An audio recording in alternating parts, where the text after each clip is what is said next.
একসাথে বড় হওয়া, একই মায়ের গর্ভে জন্ম নেওয়া ভাই বোনগুলো কেন বড় হওয়ার পরে পর হয়ে যায়? কেন তাদের মধ্যে এত দূরত্ব তৈরি হয়? কারো স্বামী স্ত্রী এসেছে তাই?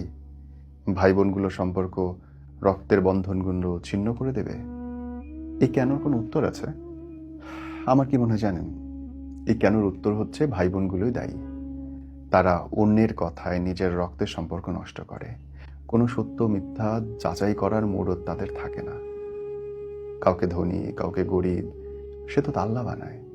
টাকা আর আত্মগরিমায় অন্ধ হয়ে মানুষ একই বিছানায় ঘুমানো ভাই বোনের সাথে দূরত্ব তৈরি করে যোজন যোজন মাইল।